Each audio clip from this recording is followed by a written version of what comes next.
안녕하세요. 저는 조치원에 살고 있는 40대 초반 여자입니다. 많은 고민 끝에 사연을 신청하게 된 이유는 남편과 저희 부모님의 관계 때문인데요. 지금의 상황을 어떻게 받아들여야 할지 모를 정도로 상당한 충격을 받은 상태라 현재 제가 내린 결정이 옳은 건지 판단이 서질 않아 혼란스럽기만 합니다. 남편과 결혼 생활 10년 차에 저는 9살 딸과 8살 아들을 양육하고 있습니다. 저희 가정은 큰 문제 없이 잘 지내오고 있었어요. 뭐든지 항상 최선을 다하는 남편이 존경스럽고 자랑스러웠습니다. 그 일이 터지기 전까지는 말이죠. 어느 날 남편의 월급날이 되었을 때 통장에 들어온 금액을 확인하면서 깜짝 놀라는 일이 있었어요.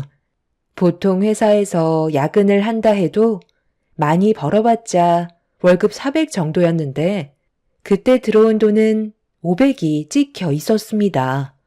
제가 잘못 본 줄 알고 남편한테 전화를 걸어서 어떻게 된 거냐고 물어보니까 회사에 다닌 지도 오래됐고 야근도 자주 해서 그런지 대표님께서 좋게 봐주셔서 월급을 500이나 맞춰주셨다는 말에 고생한 만큼 보상을 주시는 것 같아 너무 감사했었죠.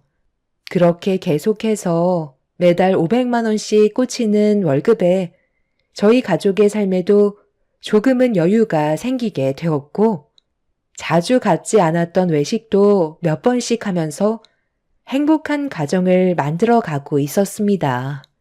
고생하는 남편한테 용돈도 올려주고 나머지 좀 더 많은 돈을 저축할 수 있었죠. 힘들게 한 달 내내 야근해야 겨우 400 턱걸이였는데 똑같이 고생하고 매달 500의 월급이 들어오는 건 삶에 많은 영향을 주었습니다. 그렇게 고정적으로 들어오는 돈으로 아파트 대출금도 좀 더 여유 있게 상환하면서 저희 가족의 행복 지수는 날이 가면 갈수록 높아져만 가고 있었어요. 작년에 남편 회사에서 부부 동반 여행을 떠난 적이 있었는데 그때 대표님께서 남편이 정말 열심히 일을 하고 있고 회사에 없어서는 안 될 정도로 중요한 위치에 있다며 상당히 높게 평가를 해 주셨었죠. 남편의 능력을 인정하고 좋게 봐준 만큼 저 또한 뭐라도 해드려야 할 것 같아 야근하는 날 남편의 회사에 찾아가서 야식이라도 전달해 주고 싶었어요. 그래서 시간적 여유가 있을 때 출출할 시간에 맞춰서 회사를 방문하게 되었죠. 양손 가득히 들고 있는 야식을 가지고 들뜬 마음으로 사무실에 계신 직원분께 전철민 과장 아내라며 야식을 가져왔다고 웃으면서 얘기하는 순간 직원분께서 충격적인 말을 저에게 꺼내었어요. 남편은 이미 1년 전에 퇴사를 했다는 청천벽력의 소식을 접하게 되었고 저는 들고 있던 야식을 바닥으로 떨어뜨리고 말았습니다. 전혀 상상조차 하지 못했던 말을 들었던 터라 재차 물어봤지만 확실하게 퇴사했다는 말을 듣게 되었고 집으로 돌아오는 동안에도 남편의 행동들에 대해 이해를 할 수가 없었어요. 갑자기 치솟은 월급도 의문점이었지만 왜 저에게 거짓말을 하면서까지 모든 걸 숨기고 있었는지 알 수가 없었죠. 힘들게 아이들까지 데리고 갔었는데 제가 얻은 거라곤 남편의 퇴사 소식이었고 이 상황을 어떻게 처리해 나가야 할지 머릿속이 복잡해지고 있었습니다. 남편한테 무슨 일 때문에 퇴사하고 저에게 거짓말까지 했었는지 그 이유를 바로 물어볼 수도 있었겠지만 그렇게 하는 것보단 좀 더 지켜보는 쪽으로 결정을 하게 되었어요. 말을 하지 않았던 건 분명 이유가 있을 거라 생각했었죠. 그렇게 한참의 시간이 지난 뒤 집으로 들어온 남편은 그날따라 많이 지쳐 보이더라고요. 무슨 일을 하는지 물어보고 싶은 마음이 굴뚝 같았지만 제가 두 눈으로 남편이 무엇을 하고 있는지 확인해 보고 싶었어요. 그날은 저도 남편한테 평상시 때처럼 대하는 게 쉽지 않았지만 최대한 침착하게 행동하면서 남편의 모든 행동을 살피기 시작했죠. 그날따라 일찍 잠이 들어버린 남편의 모습을 지켜보면서 많은 생각에 잠겨 있었고 잠 한숨 못 자고 통장에 찍혀있던 월급을 묵묵히 바라보고만 있었습니다. 남편도 저에게 말하는 걸 꺼려 했었기 때문에 통장에 전에 다니던 회사명으로 계좌 이체를 했었을 테고 저는 그걸 전혀 의심조차 하지 않고 받았었기 때문에 남편이 무엇을 하고 다니고 있는지 알 수가 없었죠. 1년 동안 저를 속였다는 거에 너무 화가 났었어요. 그리고 최근에 왜 월급이 올랐는지 그것도 의심해 볼 필요가 있었죠. 다음날 아침 일찍 출근하려는 남편한테 아침상을 차려주면서 제가 궁금한 거에 대해 은근슬쩍 물어보면서 표정에 변화가 있는지 확인해 봐야 할 것 같았어요. 당신 오늘도 야근해? 요즘에 돈이 많이 들어오는 건 나쁘지 않은데 당신 몸이 점점 안 좋아질까 봐 나는 그게 제일 걱정이네. 야근은 무조건 해야 되는 거야? 회사의 발전을 위해 일을 하는 건데 당연히 해야지. 그래도 월급은 많이 들어와서 좋잖아. 오늘도 어김없이 늦으니까 먼저 저녁 먹고 있어. 그럼 내가 애들이랑 야식이라도 싸서 가지고 갈까? 요즘에 월급도 오르고 대표님이 당신을 좋게 봐주고 있다며. 앞으로도 신경 좀 써달라고 한번 들리는 것도 나쁘지 않을 것 같은데? 그래야 당신을 더 좋게 봐줄 거 아니야. 내조를 잘해야 더 많은 것들이 들어오는 거라고. 오늘 저녁에 당신 얼굴 보러 회사로 찾아갈게. 뭐? 아, 그렇게 하는 게 오히려 역효과가 될 수 있는 거야.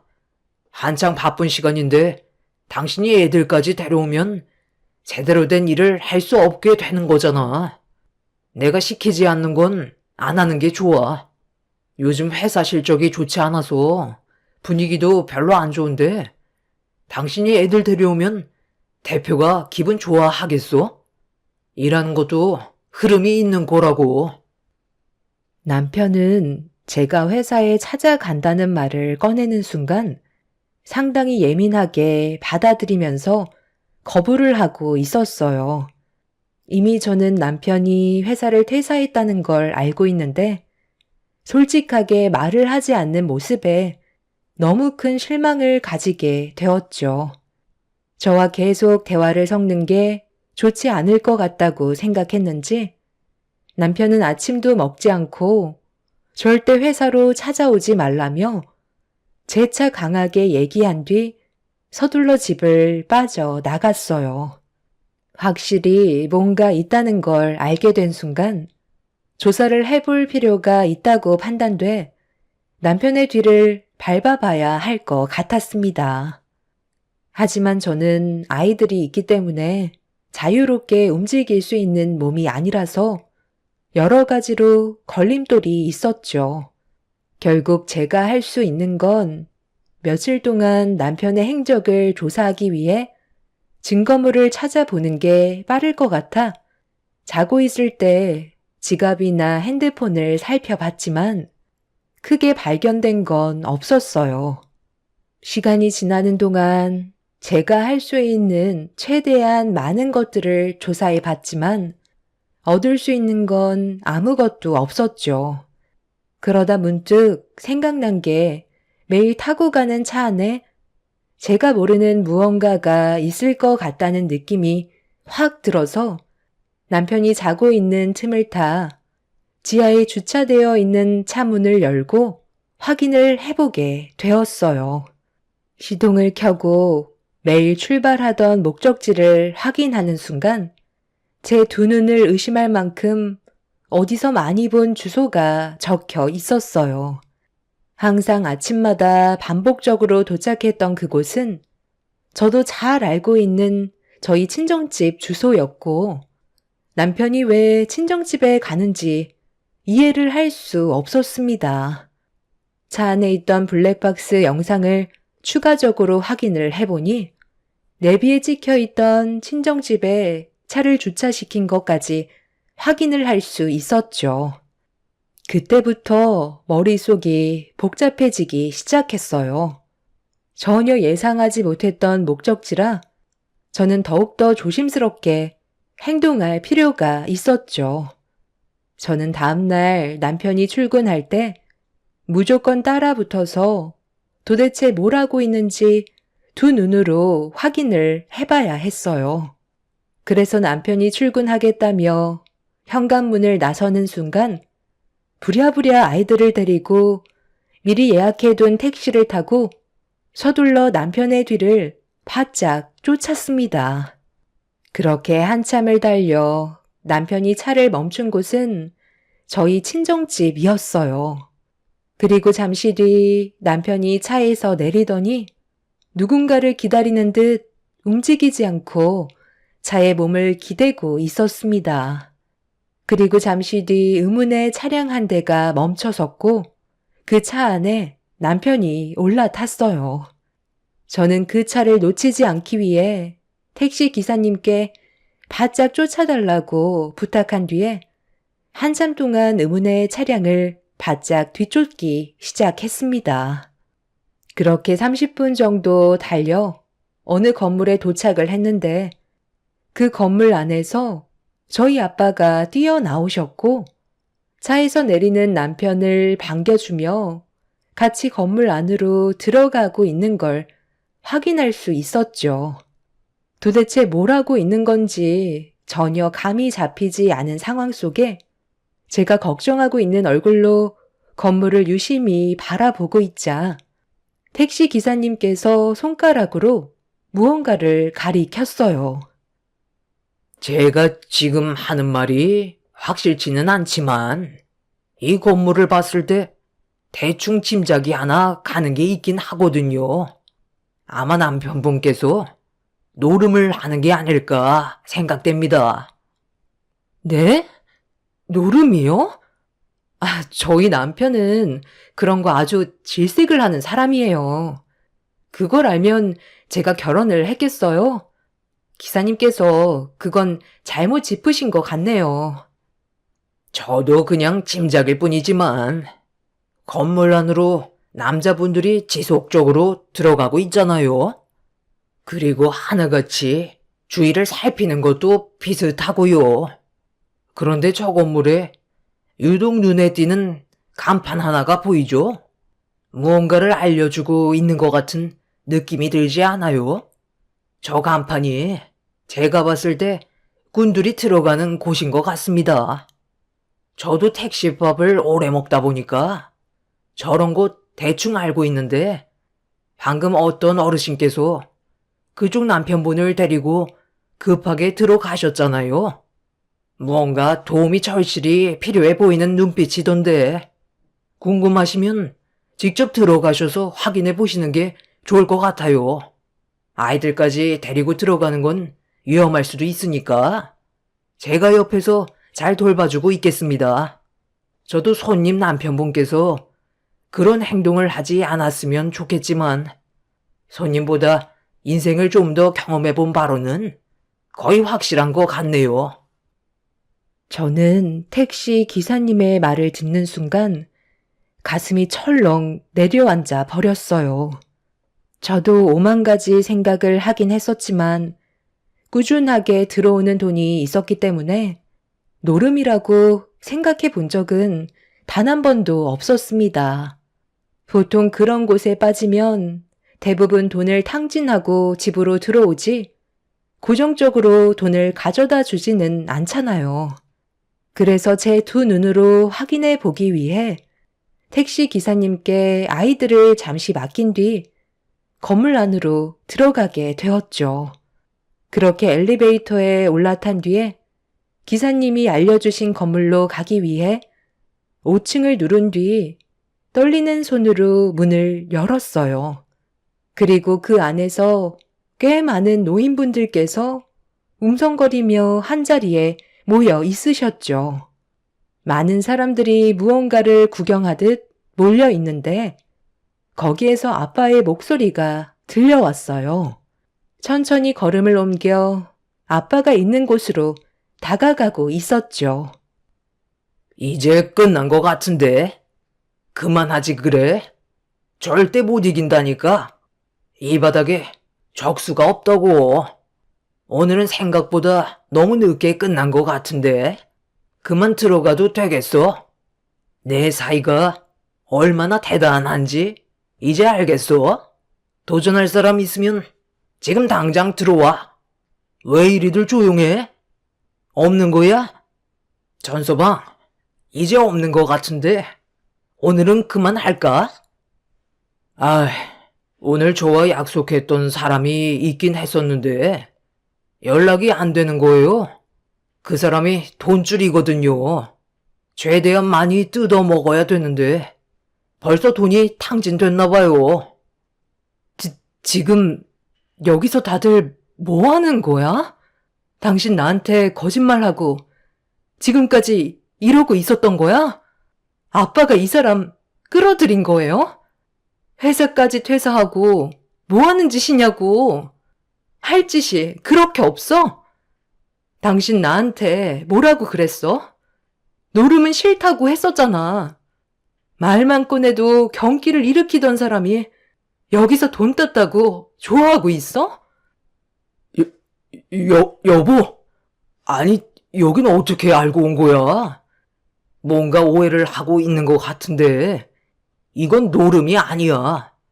순전히 노력해서 얻은 결과물이라고. 당신이 상상하는 게 눈앞에 펼쳐져 있는 게 아니잖아.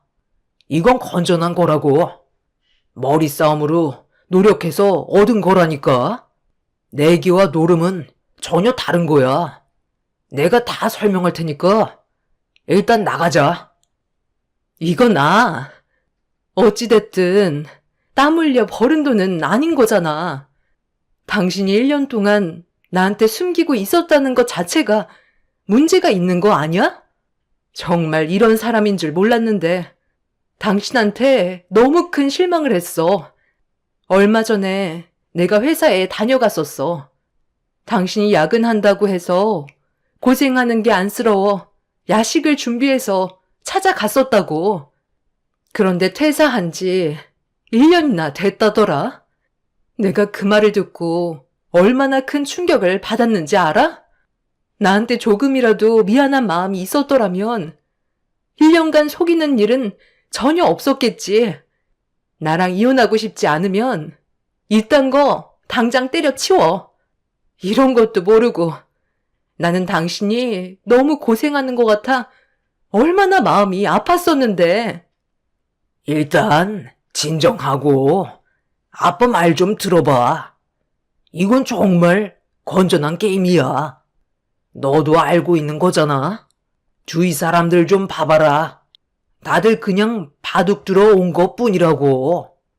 그런데 이 사람들 중에서 서로 잘났다고 내기하는 사람들이 있어서 전서방과 한판 했던 게 소문이 나면서 서로 한번 붙어보겠다고 하길래 이게 어느 정도 돈이 된다는 걸 알게 되면서 대전료를 받기 시작한 거야. 노름과는 전혀 다른 거라니까. 전서방이 얼마나 많이 이겼으면 이거 봐봐라. 상당히 많은 돈이 쌓여 있잖아. 나는 지역적으로 꽤 입소문이 난 사람들을 섭외해서 대전료를 받고 전서방과 매칭을 시켜주고 있는 거라고. 이기면 그만큼 많은 돈을 챙길 수 있잖아. 회사에서 힘들게 일해서 버는 돈보다 자기가 좋아하는 일로 돈을 버는 게 훨씬 더 큰 이익 아니겠소? 전서방은 재능이 있다니까. 여기까지 온 김에 우리 밥이나 먹으러 나가자. 너도 전서방을 자랑스럽게 생각해야 돼. 여기에 있는 사람들은 전서방을 대단하게 생각한다니까. 바둑이 노름이라는 말 들어봤어? 그런 말 들어본 적 없지? 이건 다른 것들보다 훨씬 건전한 거라고. 1년 동안 너희 가족 굶기지 않고 오히려 더 많은 돈을 쥐어줬으면 인정해줘야 되는 거 아니니? 알고 보니 아빠가 남편을 끌어들인 거였어요. 항상 명절 때면 아빠와 남편이 같이 바둑을 뒀었는데 그때 두 분이서 잠깐 외출을 한 적이 있었죠. 제 생각에는 아마 그때부터였던 것 같아요. 내기 바둑이 돈이 된다는 걸 알고 있던 아빠는 남편의 실력을 보고 저 몰래 설득을 시킨 거였죠. 그렇게 속여온 지 1년 만에 저에게 모든 게 발각되어 버린 거였어요. 남편은 속여서 미안하다며 몇 번이나 솔직하게 말을 하려 했지만 제가 거부를 할 것 같아 차마 말을 하지 못했다면서 자신의 잘못된 행동에 대해 사과를 하고 있었어요. 하지만 남편은 이 일을 그만두고 싶은 마음은 없다면서 계속해서 내기 바둑을 하고 싶다는 의견을 내세웠죠. 그곳에선 대화 자체가 제대로 될 것 같지 않아 저희는 친정집으로 돌아와 다시 진지하게 대화를 이어 나갔습니다. 아빠와 남편은 저를 계속 설득시켰죠. 전서방이 얼마나 실력이 좋으면 여태껏 월급 한 번 구멍나지 않고 채워줄 수 있었겠어. 날이 가면 갈수록 점점 실력이 좋아지고 있다고. 여기에는 이제 더 이상 상대할 사람이 없을 정도다. 다른 지역에 있는 기원을 찾아봐야 할 정도라니까. 아빠랑 전서방 믿고 뒤에서 전폭적인 지지를 해주는 게 성공하는 길이야. 아빠, 제발 그만 좀 하세요. 그러다 언젠간 그게 한번 데일 수도 있는 거라고요. 전국에 이 사람보다 실력 좋은 사람이 얼마나 많은 줄 아세요? 당신 아직 나이도 있기 때문에 다시 안정적인 회사로 들어가는 게 나아. 당신이 어렸을 적부터 바둑을 뒀었다고 나한테 몇 번을 말은 한 적은 있었지만 이건 정상적으로 돈을 버는 방법은 아니잖아. 어찌됐든 합법적인 건 아니니까 노름이나 마찬가지라고. 나는 이런 식으로 돈 벌어오는 건 원하지 않아. 이제 그만했으면 좋겠어. 당신이 돈을 많이 벌어왔을 때 그만큼 노력을 해서 얻은 결과물로 착각하고 지금까지 당신을 존경해 왔었는데 나 몰래 우리 아빠한테 꾀임에 넘어가서 내기 바둑을 했다는 게 나는 지금 너무 마음이 아프다고. 한 번만 더 한다면 그때는 우리의 관계도 진지하게 생각해 봐야 할 거야. 너는 무슨 애가 왜 이렇게 극단적이야? 재능이 있으니까 돈도 벌어오는 거지. 전서방이랑 바둑 두는 사람들이 눈뜬 장님인 줄 아니? 다들 실력이 좋은 사람들만 찾아온다고 그랬어. 이 정도 실력을 썩히면서 살아가는 게 오히려 손해라고. 전서방 때문에 지금 우리도 얼마나 많은 이득을 취하고 있는데. 엄마는 딸한테 그런 말 말곤 해줄 말이 없는 거예요? 진정으로 딸을 생각해 준다면 제 편을 들어줘야 하는 거라고요. 돈 덜 벌어도 되니까 정상적인 일을 했으면 좋겠어. 사람이 돈만 보고 쫓아가다 보면 주위의 말은 전혀 들으려 하지 않는다더니 지금 당신이랑 아빠, 엄마 전부 눈앞에 보이는 돈 때문에 벌써 이성을 잃어버렸다고. 차라리 기원인가 뭔가 그거 차려서 손님들 받고 수강생도 키우면서 하고 싶은 일 하는 게 좋을 것 같은데 그렇게 하면 안 되겠어? 그건 돈이 안 되잖아. 내 실력을 많은 사람들한테 인정을 받고 있는데 내가 왜 그런 푼돈이나 벌어야 하냐고. 다음 달에 상당히 큰 건이 하나 들어왔어. 그것만 이겨도 우리 가족 몇 년은 배불리 먹고도 남을 정도의 돈을 한꺼번에 벌 수 있다고. 집안의 가장을 믿어줘야지. 내가 지금 누구 때문에 이렇게까지 하는데 당신이랑 우리 애들 풍족하게 키우고 싶어서 정말 많이 노력하고 있는 거라고. 왜 집에 오면 녹초가 돼서 들어오는데 머리 쓰는 게 얼마나 힘든 줄 알아? 그래서 지금 이 일을 계속 진행하겠다는 거야? 내가 경찰에 신고라도 했으면 좋겠어? 나는 무슨 수를 써서라도 당신을 막을 거야. 나는 이건 아니라고 생각해. 너 자꾸 삐딱선 탈 거야? 지금 우리만 동의한 줄 아니? 사돈 집안에서도 돈 들어오는 거 보고 적극 찬성했다. 기회는 찾아왔을 때 잡아야 되는 거야. 저만 빼고 온 가족이 지금의 상황에 적극 찬성을 하고 있었어요. 이미 돈맛을 봐서 그런 건지 제 말은 조금도 들어주려 하지 않았습니다. 더 충격적인 건 시부모님과 저희 부모님께서 다음 달에 있을 대전료로 상당히 많은 돈을 투자했다는 걸 듣게 되었고 이미 지불했기 때문에 돌이킬 수 없는 상황이라는 걸 알게 됐을 때 하늘이 무너져 내리는 줄 알았어요. 바둑으로 돈을 번다는 건 처음 들어봤기 때문에 정말 당황스러웠었죠. 남편은 이번에 이기면 한동안 걱정 없이 살 수 있고 지금 사는 집보다 더 넓은 집으로 이사 갈 수도 있다곤 했지만 저는 너무 불안하기만 했었어요. 이미 엎어져 버린 상태라 제가 손을 쓸 수 있는 방법은 전혀 없었습니다. 집으로 돌아와서도 남편과 한바탕 하게 되었고 한참 동안 대화를 주고받았지만 제 말은 조금도 들어주려 하지 않고 있었어요. 여보세요? 너 지금 내 아들 컨디션 안 좋아지게 뭐 하는 짓이야? 지금 얼마나 많은 돈이 들어갔는지 알아? 한순간에 모든 걸 잃게 될 수도 있는 거라고.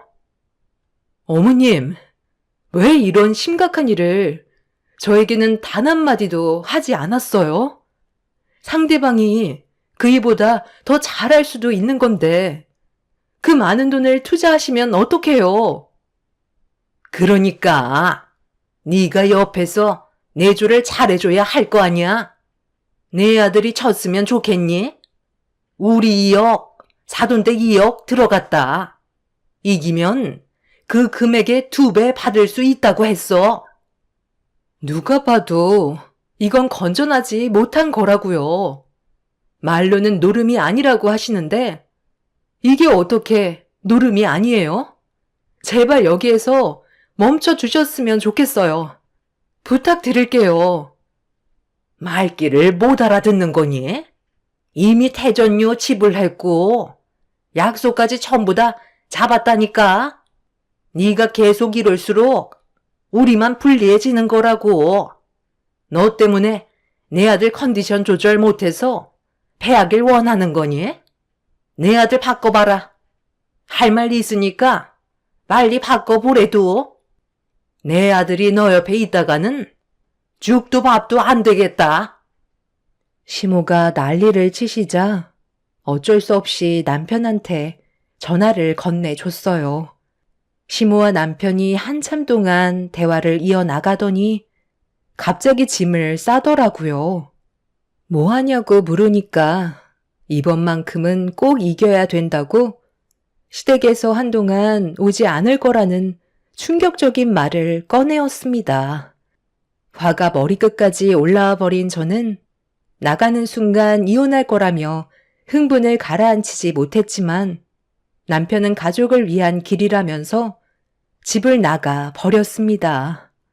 이미 남편은 돌아올 수 없다는 걸 알게 되었고 저는 부모님께 전화를 걸어서 남편을 다시 제자리로 돌려놔 달라고 했지만 제 말에는 두 귀를 닫아 버리셨어요. 그날 이후 남편은 제 전화조차 받지 않았어요. 시댁에도 찾아가 봤지만 시부모님께서는 문조차 열어주지 않으셨습니다. 할 수 있는 게 아무것도 없어지게 되자 넋이 나간 상태로 남편을 기다릴 수밖에 없었고 경찰한테 신고조차 할 수 없었죠. 경찰한테 신고를 하는 순간 시모와 저희 부모님께서 미리 대전료를 지불한 돈은 돌려받지 못한다고 아빠가 쓸데없는 행동은 삼가하라며 한순간에 더 큰 피해를 얻게 될지도 모른다고 하셔서 저는 아이들을 돌보며 집에서 시간을 보낼 수밖에 없었어요. 그렇게 남편과 한 달 동안 떨어져 있으면서 저도 그만큼 생각할 시간이 많았는지 이렇게 사는 건 아닌 듯 싶더라고요. 이미 온 가족이 내기바둑에 푹 빠져 있었기 때문에 온전한 가정을 이루기에는 힘든 상황이었고 남편이 돌아오면 이혼하는 게 좋을 것 같았습니다. 아이들한테도 좋은 모습을 보여주는 것도 아니었지만 교육적인 문제에서도 안 좋은 영향을 끼치기 때문에 이혼 서류를 작성하게 되었어요. 그렇게 저는 남편과의 관계를 정리하기 위해 준비를 하고 있었습니다. 그런데 늦은 저녁 현관문 앞에서 상당히 시끄러운 목소리가 들려오고 있었어요.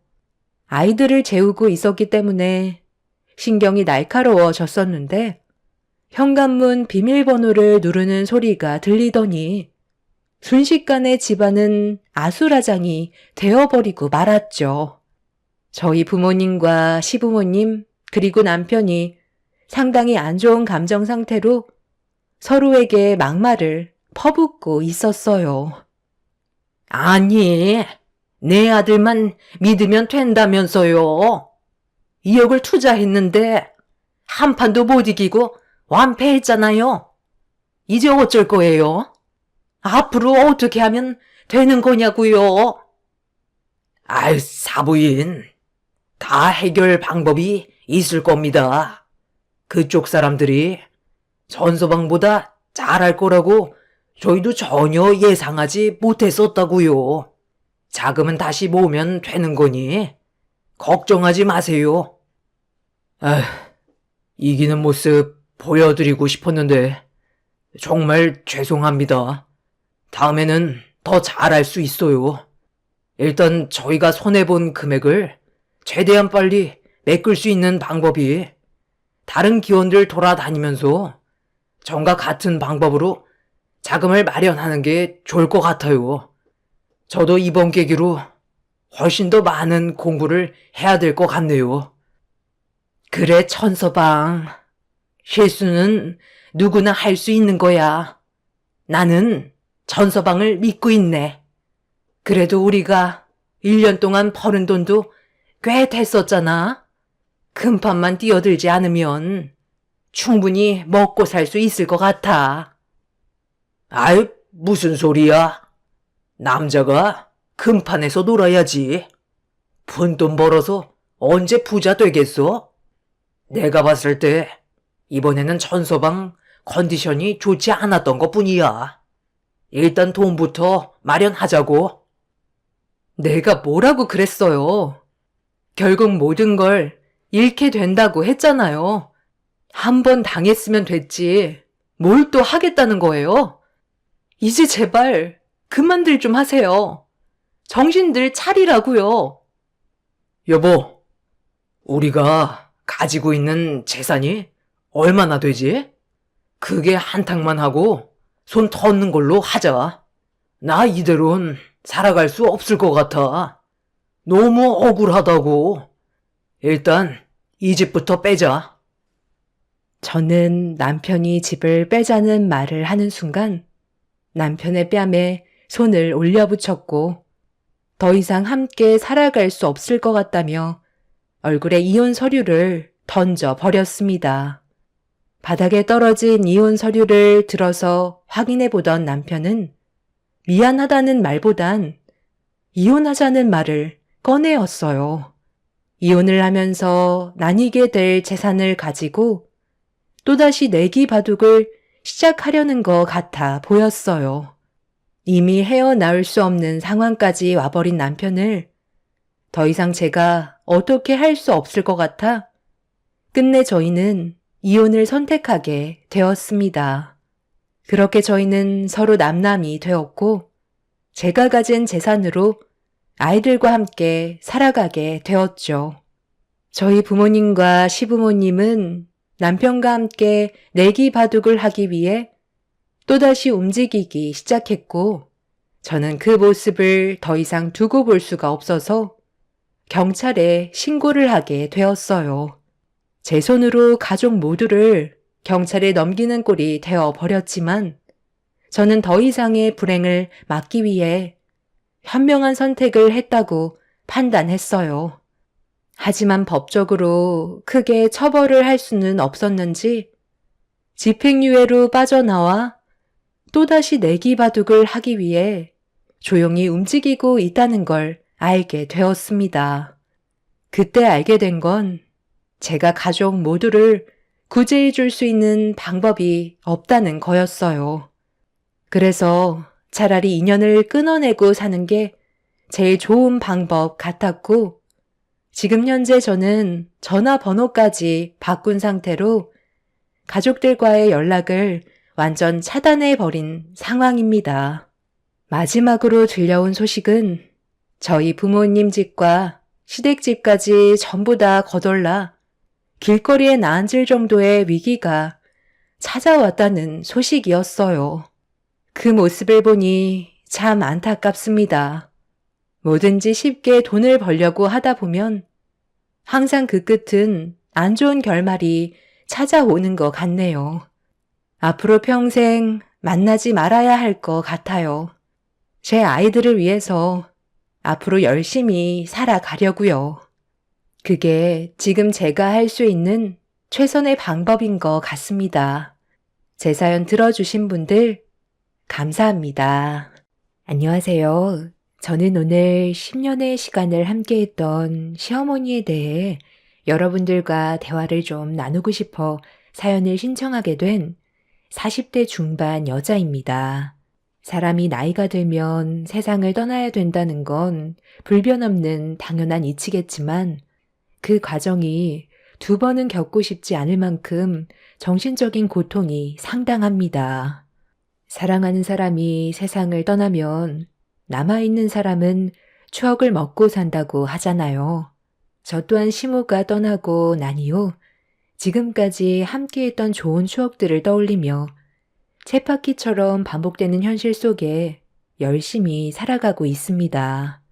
시모가 돌아가신 지 벌써 2년의 시간이 흘렀는데 사연을 신청하게 된 건 시댁 집안에 남아있는 가족들 때문입니다. 철판도 두껍지 내칠 땐 언제고 이제 와서 저를 찾는 이유는 돈이었어요. 당연히 도와줄 필요가 없기 때문에 전부 돌려보냈지만 느낌이 좋지는 않습니다. 괜히 불이익을 당하게 될까봐 앞으로 어떻게 해야 할지 고민 중에 있어요. 시댁 집안이 처음부터 문제가 있던 건 아니었어요. 시모의 건강이 악화가 되면서부터 집안의 균열이 무너지기 시작했습니다. 누군가 시모를 살펴드려야 할 상황이었는데 다들 바쁘다는 핑계로 함께 지내는 걸 거부했었어요. 장남인 남편이 싫다고 하자 밑에 줄줄이 둘째, 셋째 신우 또한 시모를 받아주려 하지 않았습니다. 집안의 가장인 남편이 당연히 시모를 보살펴 드려야 하는 게 맞는 건데 함께 지내는 게 불편하다는 이유로 신우들한테 떠밀듯 시모를 보내려 하고 있었습니다. 그래서 남편의 행동을 이해할 수 없어 한마디 할 수밖에 없었어요. 당신이 뭔 상관이야? 괜히 쓸데없이 나서지 말고 가만히 있어. 이게 지금 얼마나 피곤한 일인지 알아? 동생들이 알아서 하게 놔두면 된다니까. 어떻게 모른 척 할 수가 있어. 어머님이 어떤 상태인지 뻔히 알면서 지금 그런 말이 나와? 췌장암에 암세포가 간에까지 전이가 된 상황인데 걱정도 안 되는 거냐고. 곧 병원 치료 받을 건데 우리 집에 있을 필요는 없잖아. 병실 입원할 때까지 동생들한테 봐달라고 했으니까 걱정 안 해도 된다니까. 당신 5년 전에 아버님 돌아가셨을 때 뭐라고 그랬어? 어머님 몸 건강히 잘 보살펴 드린다고 걱정하지 말라면서 약속하지 않았어? 아버님은 당신을 믿고 편하게 눈을 감으셨는데 지금 하는 짓을 봐봐. 집안의 장남이라는 사람이 금전적으로 도움이 필요할 때만 어머님한테 찾아가서 돈만 뜯어냈지.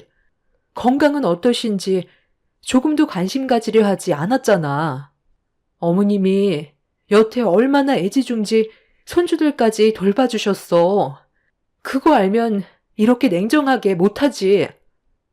남편은 본인이 뭘 잘못하고 있는지 전혀 인지하지 못하고 있길래 따끔하게 한마디 했는데 그걸 듣기 싫다며 저에게도 상처되는 말을 거침없이 뱉어댔어요.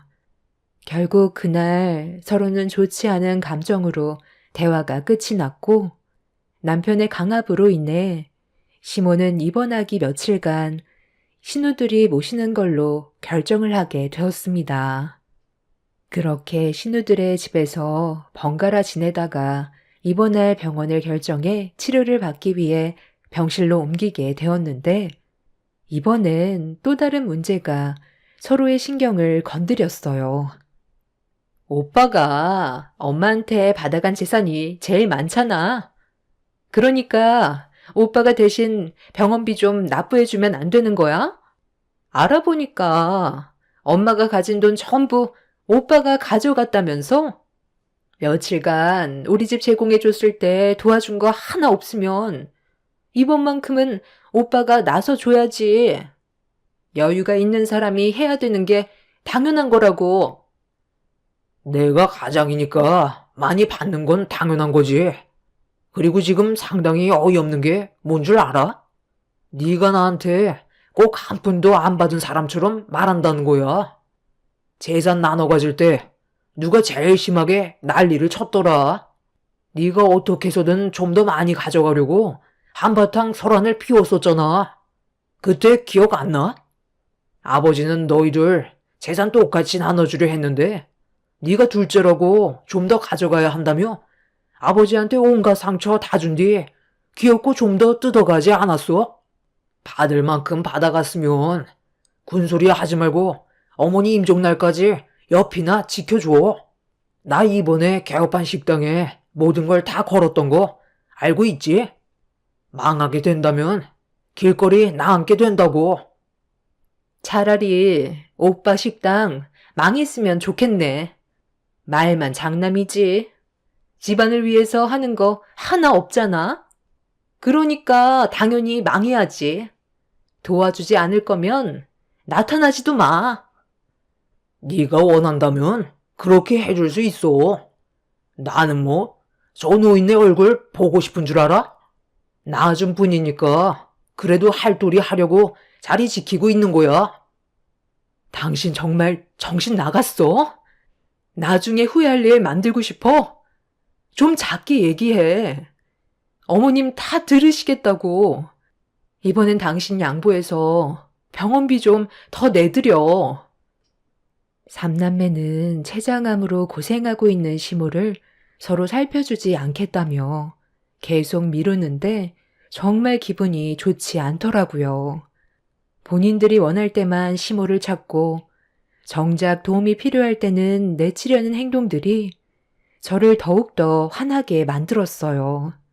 그래서 이건 아닌 것 같다고 남편과 신우들에게 화를 내면서 할 도리는 지키라고 얘기했는데 이미 제 말은 들어줄 생각도 하지 않았어요. 결국 아무것도 해결되지 않은 상태에서 집으로 돌아오자마자 남편과 그날 대판 싸우게 되었습니다. 당신을 낳아준 엄마인데 정없이 계속 행동할 거야? 아까 어머님이 듣지 못하신 것 같지만 전부 다 느끼고 있을 거라고. 도대체 뭐가 문제야? 어머님이 불쌍하지도 않아? 그래도 자식들이라고 도움이 필요하다며 손 내밀었을 때 조금이라도 고민한 적 있으셨어? 간이며 쓸개며 전부 다 빼주셨는데 정작 당신은 한다는 소리가 귀찮고 힘들어서 돈 많이 나가니까 낳아주신 엄마를 버려버리겠다고? 나중에 우리 아들이 당신 몸에 병이 들어서 누워만 있고 도움이 필요할 때 모른 척하면 기분이 어떻겠어? 반대로 생각해 보라고. 이런 식으로 행동하는 거 안 보는 것 같아도 다 보고 배운다고. 그래서 뭐 어쩌라는 거야? 내가 싫고 동생들도 싫다잖아. 그럼 당신이 옆에서 살펴주던지. 나는 더는 볼 필요 없어. 가진 게 있어야 부모인 거지. 이제 빈 껍데기밖에 안 남았는데 더 이상 받아먹을 것도 없잖아. 돈 그거 얼마 되지도 않는 거 나눠주면 뭐해? 병 걸려서 살아보겠다고 입원해 버리면 다시 우리한테 준 돈 토해내라는 거잖아. 췌장암 진단 받았을 때 내 가슴이 철렁 내려앉더라. 엄마가 아파서 걱정이 되는 게 아닌 앞으로 돈 나갈 생각하니까 그것 때문에 짜증이 올라왔었다고. 그래서 내가 보험 하나 들어두라는 거 그 돈도 아끼겠다고 했다가 결국 이거 봐봐. 내 말 안 들어서 큰돈 나가게 생겼는데 속이 안 터지겠어? 나는 일절 냉전 한 푼 도와줄 생각 조금도 없으니까 더 이상 쓸데없는 얘기 하지 마. 식당 오픈해서 바빠 죽겠는데 나보고 엄마 병수발까지 들라고? 나중에 후회하지 마. 어머님 세상 떠나고 나면 보고 싶어도 더는 얼굴 볼 수 없어. 우리 가족한테 얼마나 잘해주셨는데 당신이 이러는 거 죄를 짓는 거라고. 네가 못해드리는 거 생각나서 그러는 거 아니야? 장인 장모님 한날 한시에 세상 떠나서 더는 얼굴 볼 수도 없으니까 그것 때문에 나한테 그러는 거 아니냐고. 남편은 제가 어떤 아픔을 겪고 있는지 알면서 절대 해선 안 될 말을 입 밖으로 꺼냈어요. 예전에 남편과 결혼식을 올리자마자 부모님께서 집으로 돌아가시는 길에 사고를 당하셔서 한동안 몇 년간 정말 힘들었었어요. 마음의 준비도 없이 너무 갑작스럽게 세상을 떠나시는 바람에 충격에서 벗어나지 못하고 있었는데 그때 당시 제 아픔을 어루만져 주신 분이 시부모님이셨어요. 잘해드린 건 하나도 생각이 안 나고 못해드린 것만 머릿속에 남아 힘겨워하고 있었을 때 제 옆에서 위로를 해주신 시부모님 덕분에 겨우 이겨낼 수 있었습니다.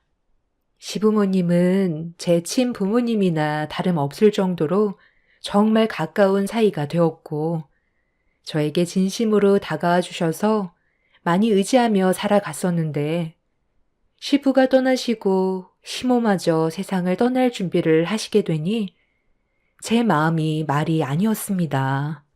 그런데 집안의 장남이라는 놈은 자기를 낳아준 엄마를 귀찮아하고 심스럽게만 생각하는 그런 행동들이 저를 너무 실망스럽게 만들었어요. 당연히 좋은 말이 나갈 수 없게 되면서 부부 관계에도 금이 가기 시작했습니다. 결국 각자 하고 싶은 대로 하기로 결정을 하게 되면서 시모 곁에는 제가 있었고 삼남매는 오히려 잘 됐다면서 아예 두 손을 놔버렸습니다. 괜찮다. 자식이라는 게 원래 다 그래. 평생을 퍼줘도 모자란다고 끝도 없이 바라는 게 자식이다. 내가 지금 와서 다 큰애들 붙잡아 놓고 서운하다는 말을 해봤자 뭐가 달라지겠어. 본인들 불만만 털어놓겠지. 부모가 아무리 잘해줘도 자식들은 서운한 것만 생각하게 되거든. 길어야 1, 2년이라는데 그때까지 주변 정리하고 남은 시간 그래도 좋은 생각만 하고 가련다. 아직 이 세상에 미련이 남아있지만 내 몸이 이런데 어쩌겠니? 현실을 받아들이고 살아야지. 어머님, 안 좋은 생각만 가지지 말고 좋은 생각만 하세요. 그래야 건강을 되찾을 수 있어요. 이대로 먼저 가시면 저는 어떻게 하라고요? 저는 아직 마음의 준비가 되어 있지 않은데 아버님 떠나시고 어머님까지 가시면 앞으로 누굴 의지하면서 살아갈 수 있겠어요.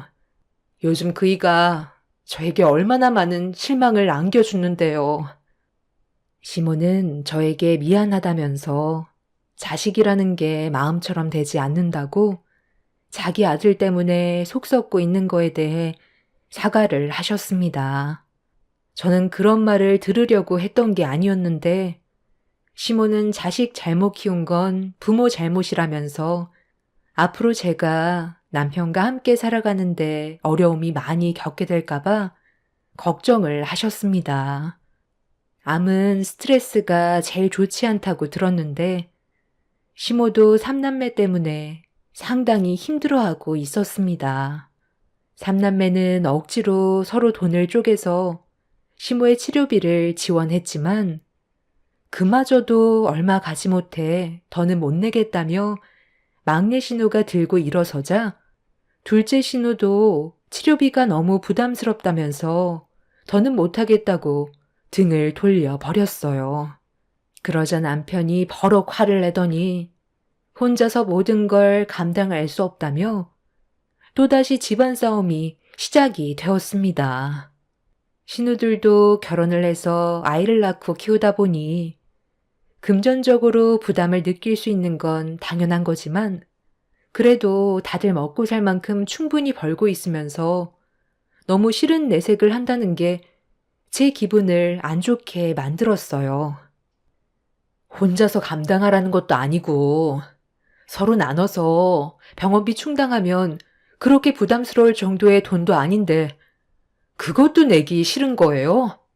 그럼 그냥 어머님 산속에 고려장하고 오면 되겠네요. 어쩜 자식들이 하나같이 똑같을 수가 있어요? 당신이 이런 건 알아서 이끌어 가야 하는 거 아니야? 언제까지 이렇게 살아갈 건데? 희망도 없는 미래에 돈을 쓰고 있는데 당연히 아깝지 안 아깝겠어? 차라리 그냥 엄마한테 연명치료 거부하시라고 말씀드려야 되겠다. 어차피 췌장암 그거 가망 없다며. 다른 암도 아니고 췌장암이 고치기 제일 힘들다던데 자식들까지 힘들게 만들 필요 없잖아. 연명치료 그만하고 세상 떠날 준비나 하시라 해. 보자 하니까 못하는 말이 없어. 당신 마음 충분히 알았으니까 그 더러운 주둥이 그만 놀리고 내 눈앞에서 사라져. 너처럼 인간 쓰레기랑 더는 살고 싶지 않아. 그래서 지금 이혼이라도 하겠다는 거야? 우리 엄마가 귀엽고 사고를 치는구만. 본인 몸 하나 제대로 간수 못해서 아들이 힘들게 꾸려온 가정까지 깨버리다니. 정말 대단하신 분인 것 같네. 몇 년 그거 좀 더 살아보겠다고 자식 등골 빠지게 만들어 놓고 이제 이혼까지 하게 만드네. 엄마 때문에 저 이혼하게 생겼어요. 아휴, 그만들 해라. 더 이상 치료 안 받을 테니까 이제 그만 좀 싸워. 엄마가 지금까지 살면서 너희들한테 바란 게 뭐가 있어? 해달라는 거 다 해주면서 너희 아버지랑 악착같이 살아왔었고 행복하게 살아보려고 발버둥 쳤는데 서로 의지하지 않고 싸우는 모습만 보고 있으니 너희들을 괜히 낳은 것 같아 너무 후회스럽다. 엄마는 서로 어려운 상황일수록 지혜롭게 헤쳐나가길 바라고 있었는데 가족들 간의 분열이 일어나는 걸 보니 내가 지금까지 무엇을 위해 힘들게 살아왔나 싶다. 다 필요 없으니까 당장 나가. 다시는 내 앞에 나타나지 마라. 얘 며느라, 미안한데 퇴원 수족 좀 밟아줘라. 그만 집에 들어가서 쉬고 싶구나. 아니요. 그렇게 할 필요 없어요. 다들 다시는 병원에 찾아오지도 마. 내가 알아서 어머님 보살펴 드릴 테니까 병원에 발도 들이지 말라고. 당신이랑 나는 정말 끝이야. 내 마음 변하지 않을 거니까 내일 당장 이혼 서류에 도장 찍으러 가야 할 거야.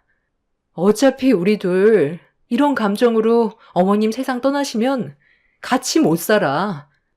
그건 당신이 더 잘 알지 않아? 지금 우리는 아무 사이도 아니야.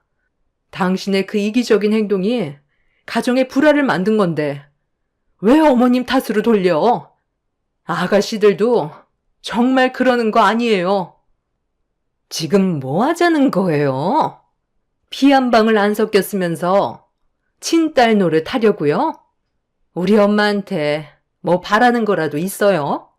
어차피 가지고 있는 거 저희가 탈탈 털어갔기 때문에 몸뚱이 하나 남았는데 무슨 이익이 있다고 이혼까지 하면서 엄마 옆에 있으려 하는지 모르겠네. 혹시 우리가 모르는 무언가가 있는 거 아니에요? 더는 듣고 싶지 않아 남편과 두 신우를 밖으로 쫓아내 버렸어요. 삼남매는 오히려 잘 됐다면서 짐 하나 덜었다고 다시는 병원에 오지 않을 테니 어떤 일이 있어도 연락하지 말라면서 조금의 미련도 없이 고개를 돌려 버렸습니다. 남편도 저와 함께 살고 싶지 않다며 다음날 무조건 이혼하러 가자는 말에 그렇게 하기로 했어요.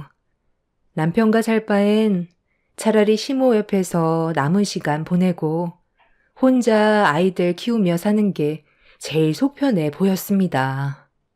시모는 이혼만큼은 안 했으면 좋겠다고 했지만 이미 사람이 아닌 쓰레기와 더는 함께 살고 싶지 않았어요. 그래서 결국 다음날 서로 만나 이혼 서류에 도장을 찍었고 저는 속 편하게 시모 옆에서 간병을 해드렸어요. 남편과 합의 이혼하면서 생긴 위자료와 재산 분할한 돈으로 시모의 병원비를 충당했고 하루하루 의미 있는 일을 하면서 열심히 살아갔어요. 시모는 그런 저를 보며 마음 아파하셨지만 제가 선택한 길이고 남편과 함께 살다간 화병 걸려 시모보다 더 빨리 세상을 떠나게 될 것 같아 최선의 선택을 하게 된 거였습니다. 정말 충격이었던 건 삼남매는 한바탕 난리가 난 이후 두 번 다시 병원에 찾아오지 않았어요. 그래도 낳아주신 엄마인데 건강 상태는 어떠신지 저 몰래 얼굴 정도는 보러 와줄 줄 알았는데 그건 제 착각이었고 거의 2년 가까이 시모 옆을 지켜드린 건 저밖에 없었습니다. 시모는 저와 함께 있으면서 정말 많은 대화를 주고받으며 매일을 즐겁게 보내셨어요. 얼굴엔 항상 미소가 끊이지 않을 정도로 저와 함께 있는 시간을 행복해 하셨는데 치료를 받아도 시모의 건강이 좋아지기는커녕 계속 안 좋은 방향으로 흘러갔어요. 그렇게 의사가 말한 최대 2년이라는 시간을 꽉 채우게 된 시모는 급격하게 건강이 안 좋아지셨어요. 의사는 시모의 몸 상태를 확인하고 며칠 못 버티실 거라는 진단을 하셨습니다. 그리고 시모의 임종이 얼마 남지 않았다는 말을 들었을 때 저희 부모님이 세상을 떠나셨던 기억이 떠올라 너무 마음이 안 좋았고 그때부터 시모 곁에서 계속 간병해 드렸습니다. 시간이 갈수록 맥박과 혈압은 떨어졌다 올랐다를 반복했고 이런 상황들이 두려운 나머지 남편한테 전화를 걸었습니다. 이혼하고 단 한 번도 찾아오지 않았던 남편한테 처음으로 전화를 했었죠. 남편은 시모가 떠날 것 같다는 말에 알겠다면서 전화를 끊었고 저는 시모의 손을 잡으면서 좀 더 버텨보라며 아직 할 말이 많다고 이대로 떠나지 말아달라고 숨만 헐떡거리는 시모를 보며 눈물을 흘렸어요. 옆에 있던 간호사분은 저를 딸로 착각할 정도로 시모가 저와 함께 있고 싶어 하는 것 같다면서 잘 버티고 있으니 희망을 놓지 말라며 계속 말을 걸어달라고 했어요. 그동안 저를 딸처럼 대해주신 시모와 행복했었던 기억을 최대한 떠올려 쉬지 않고 시모에게 말을 붙였습니다. 시모는 그런 저에게 대답이라도 해주는 듯 손가락을 움찔거리며 반응을 해주셨는데 그것도 얼마 지나지 않아 아무 반응도 없으셨습니다. 나중엔 숨만 헐떡거리시며 괴로워하시는 모습을 보이셨는데 그 모습을 보고 있던 저는 울면서 떠나지 말아달라고 애원했어요. 시모의 눈에서는 눈물이 흘렀고 맥박이 급격하게 떨어지더니 시모는 거친 숨을 내쉬면서 몸이 조금씩 떨려오기 시작했어요. 결국 힘들게 참아왔던 눈물이 터져버리면서 오열을 하자 옆에 있던 간호사가 마지막인 것 같다며 좋은 말만 해주라고 하길래 그동안 제가 속으로만 생각했지 겉으론 표현하지 않았던 진실한 마음을 시모에게 전부 털어놓게 되었습니다. 어머님, 그동안 정말 감사했어요. 저를 딸처럼 대해주시고 항상 제 옆에서 좋은 말 많이 해주셔서 저희 부모님이 떠나셨을 때 정말 많은 도움이 됐었어요. 그간 부끄러워서 제 마음속에 있던 말들을 꺼내지 못했지만 어머님이 항상 제 곁에 있어 주셔서 너무 행복했어요. 이제 제 걱정 마시고 편하게 쉬세요. 시모는 저를 놓고 떠나시는 게 끝까지 마음에 걸리셨는지 세상을 떠나셨는데도 눈을 감지 못하셨어요. 눈을 뜨신 채로 눈물을 흘림과 동시에 맥박이 끊어지게 되었고 그날 저는 한참 동안 시모를 끌어안은 채 오열을 하게 되었습니다. 소중한 사람들이 떠난다는 건 너무 마음 아픈 순간들이었고 눈을 감지 못한 채 세상을 떠나신 시모의 눈을 감겨드리고 있는데 그제서야 남편과 신우들이 병실 문을 열고 들어왔습니다. 저와 다르게 눈물 한 방울 흘리지 않고 세상 떠난 시모를 쳐다보고 있는데 신우가 전 남편한테 장례식은 어떻게 할 거냐고 물어보면서 귀찮다는 듯 일그러진 얼굴로 시모를 바라보고 있었습니다. 아이고, 엄마. 이렇게 가시면 어떡해? 올케 언니가 잘 모신 거 맞아요? 아휴, 그런데 장례식 그거 꼭 해야 되는 거야? 나 이번에 큰돈 나가고 요즘 일이 너무 바쁜데 그냥 바로 화장해도 되는 거잖아. 엄마도 그걸 원할걸? 아, 맞아. 3일 동안 아무것도 못하고 장례식장에 있어야 하는데 그렇게 되면 일에 지장까지 생긴다고. 그냥 바로 화장 처리해 버리자. 미친놈이네. 세상 떠나서까지 자식들에게 짐만 되는구만. 당장 갖다 버려. 자식이라고 장례를 해줘야 되는 건 아니잖아. 네가 그냥 알아서 처리하면 되지. 뭐하러 나한테 전화까지 해? 지금 식당 일이 얼마나 바쁜지 알아? 요즘 잠잘 시간도 없을 정도로 매출이 장난 아니라고. 3일간 장례식 치르면 피해가 얼마나 큰 줄 알아? 우리 어머니가 세상 떠나기 전에 뭐 남긴 거라도 있었어? 있으면 줘봐. 나 몰래 돈이라도 꽁쳐놓은 게 있었어? 아, 너한테 무슨 말은 했을 거 아니야? 넌 끝까지 돈이야? 너를 낳아주신 분이 세상을 떠났는데 돈 말곤 할 말이 없니? 어떻게 갖다 버리라는 말을 할 수가 있어? 네가 사람이니? 어머님이 남겨주신 거 이거 하나뿐이야. 아버님이 어머님한테 선물로 주신 신발이라며 어머님이 살아계셨을 때 산을 좋아하셔서 해주신 거라던데 한 번도 신지 않고 간직만 하셨는데 이것 말곤 남아있는 건 아무것도 없어. 어차피 당신한테 필요 없는 거잖아. 사람 도리라는 게 있어. 어머님 장례식은 치러야 하는 거라고. 남편은 시모가 평소에 간직하고 있던 신발을 저에게 뺐더니 쓰레기통에 던져 버렸고 장례 같은 거 필요 없다며 바로 화장할 수 있게 해달라고 하길래 화가 머리끝까지 올라온 저는 남편의 뺨에 손을 올렸습니다. 자식들을 위해 지금까지 희생만 하고 살아왔는데 남편은 기본적으로 해야 될 도리조차 하지 않으려 하길래 너무 화가 난 나머지 손을 올려버렸고 세상 떠난 시모 앞에서 삼남매들과 한바탕 하게 되었죠. 저는 남편한테 해야 될 도리도 하지 않는다면 지금 하고 있는 일들 언젠가 망하게 될 거라면서 시모가 그동안 아끼고 한 번도 신지 않았던 쓰레기통에 처박힌 신발을 꺼내들어 해야 될 건 하라고 분노를 가라앉히지 못했고 삼남매는 일그러진 얼굴로 장례식을 진행했습니다.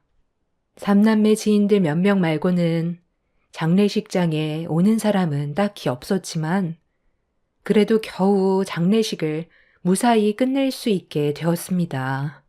그렇게 납골당에 안치한 뒤 남편은 앞으로 평생 2번 다시 얼굴 볼 일 없었으면 좋겠다며 등을 돌렸습니다. 장례도 안 치르려 했던 불효자들이 언젠가 전부 망하기를 간절히 바라면서 저도 제 아들들과 함께 열심히 살아갔어요.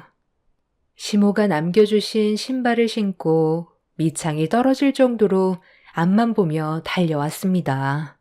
정신없이 바쁘게 움직이다 보니 부유하지는 않아도 어느 정도 안정적으로 자리를 잡을 수 있었는데 어느 날 신발 밑창이 떨어져 나가 더는 신지 못할 것 같아 세탁해서 한편에 보관해 두려고 신발 속 깔창을 꺼내 솔질을 하려는 순간 밑바닥에 이상한 글씨가 새겨져 있었어요. 알 수 없는 주소 같은 게 적혀 있길래 한참 동안 바라만 보다가 그날 저는 제 아이들을 차에 태운 뒤 주소가 적힌 곳으로 향하게 되었습니다.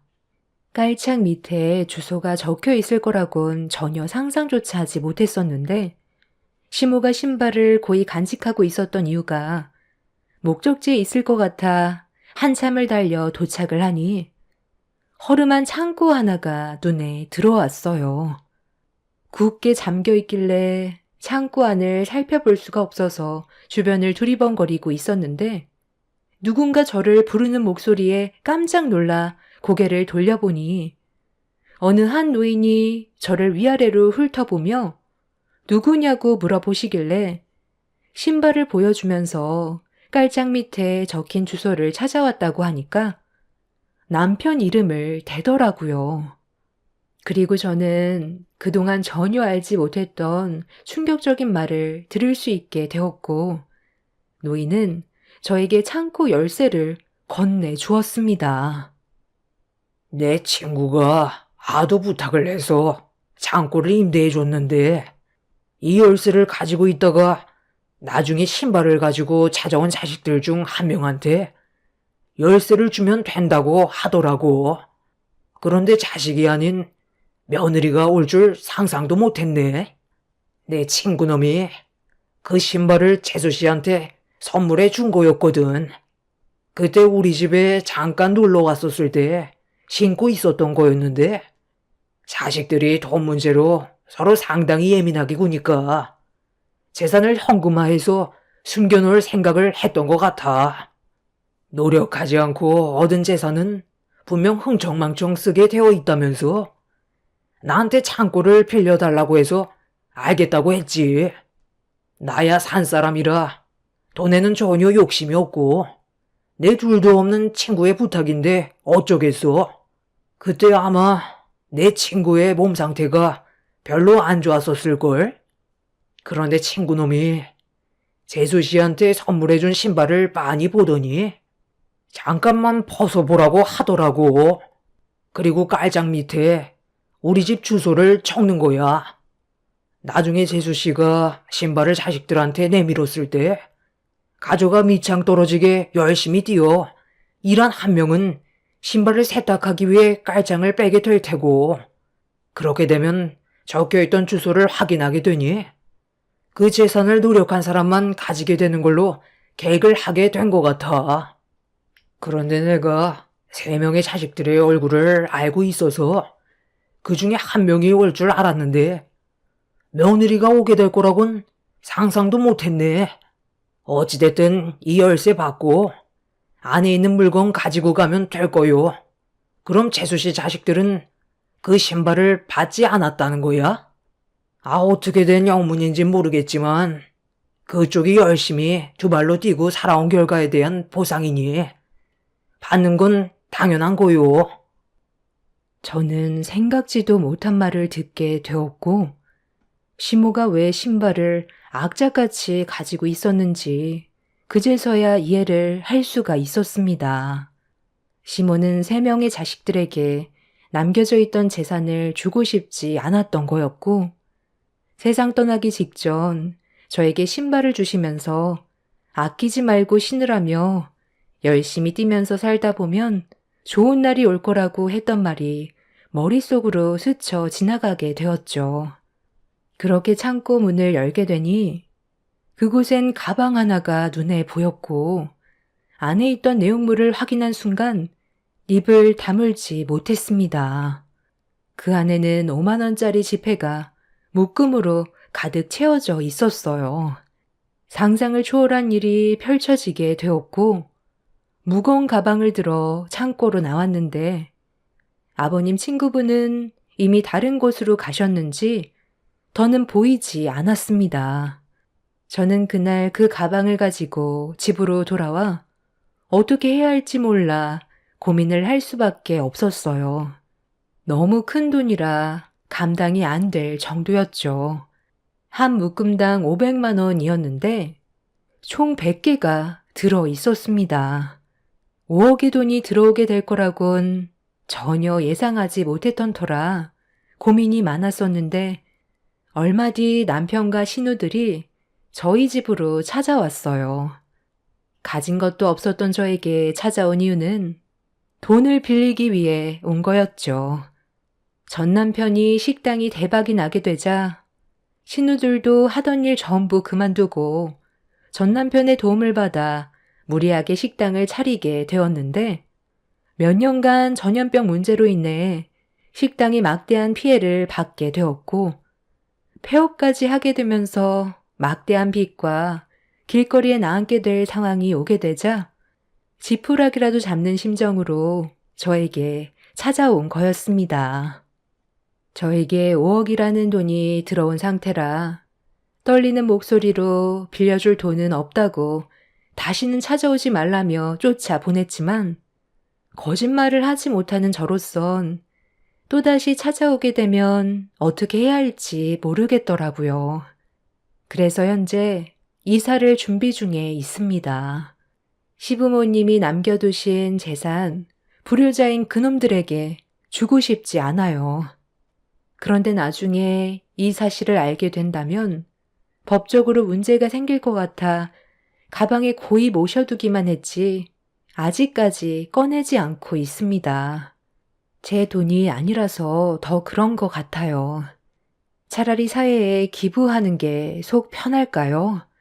시모가 저에게 신발을 줬을 때 이 재산을 저에게 준 거나 다름없지만, 시모의 자식들이 이 사실을 알게 된다면 분명 법적으로 소송을 걸겠죠. 깔창 밑에 적혀있던 주소는 저만 알고 있기 때문에 그놈들이 알 수는 없겠지만 불안한 건 어쩔 수 없는 것 같습니다. 이런 상황 속에 제가 어떻게 하면 좋을지 모르겠어요. 시모가 주신 재산이니 그냥 속 편하게 제 아들들과 앞으로의 미래를 위해 쓰면 되는 건가요? 여러분들의 의견이 필요할 것 같아요. 앞으로 조용히 살면 되겠지만 마음이 편하지 않아서 많이 불편합니다. 제 삶에 도움이 되는 돈이 들어왔는데 기분이 좋은 건 아니네요. 여러분들의 의견을 적극 반영해서 앞으로의 삶에 계획을 세우는 게 좋을 것 같아 이렇게 사연을 신청하게 되었습니다. 그놈들에게 돈이 들어가는 건 절대 원하지 않아요. 제 사연 들어주신 분들의 삶에도 언제나 좋은 일만 가득하셨으면 좋겠어요. 열심히 살다 보면 그에 따른 보상이 뒤따르는 건 당연한 것 같습니다. 오늘따라 돌아가신 시모가 많이 그립네요. 모든 분들 장마철 건강 유의하세요. 감사합니다. 안녕하세요. 저는 40대 여자입니다. 추석 명절이 이제 며칠 남지 않았는데요. 오래간만에 가족들과 모이게 되는 자리라 좀 걱정이 돼서 사연을 신청하게 되었습니다. 남편과 결혼한 지 5년 차 되었고 작년에 어여쁜 둘째 딸을 출산했어요. 첫째 아들은 벌써 4살이 되었습니다. 최근에 친정엄마가 저희 집에 오셔서 육아를 도와주시다가 몸살이 나셔서 저 혼자 아이들을 돌보고 있었는데요. 아들 하나 키우다가 둘째 딸을 낳아 돌보다 보니 하루가 어떻게 지나가는지 모를 정도로 정신이 없더라고요. 제가 너무 힘들어하는 모습을 보고 있던 남편이 고민 끝에 육아 휴직계를 냈어요. 그래서 지금은 어느 정도 여유가 생겼고 숨 좀 돌릴 수 있는 시간을 가질 수 있어서 이렇게 사연을 신청하게 되었습니다. 결혼 생활하는 동안 시모와의 관계가 그렇게 좋은 건 아니었지만 제 아래로 동서가 들어오면서부터 시모의 차별이 저에게 많은 상처를 줬었어요. 동서가 결혼을 한 지 얼마 되지 않았을 때 저는 거의 만삭이었고 동서는 임신 초기였는데 이 소식을 듣게 된 시모가 동서네의 집에 있다는 말을 남편이 서방님과의 통화하는 걸 옆에서 듣고 있다가 알게 됐었어요. 정말 서운했던 게 첫째를 임신했었을 때는 그래도 아들 손자라서 그런지 관심을 많이 가져주셨었는데 둘째가 손녀라는 말을 들었을 때 일절 저희 집에 찾아오지 않으셨어요. 그전부터도 첫째보다는 관심이 적어서 저희가 시댁에 가지 않는 이상 집에 온 적은 거의 없었거든요. 둘째를 임신했다고 소식을 전해드렸을 때도 동서가 임신을 했을 때처럼 바로 저희 집에 와주지 않으셨어요. 동서네외 집보다 저희 집이 시댁과도 가깝기 때문에 그 말을 들었을 땐 약간은 서운했었지만 좋게 넘어갔었어요. 동서는 첫 임신이고 저는 둘째니까 그럴 수 있다고 이해를 했었지만 서운한 건 어쩔 수 없었어요.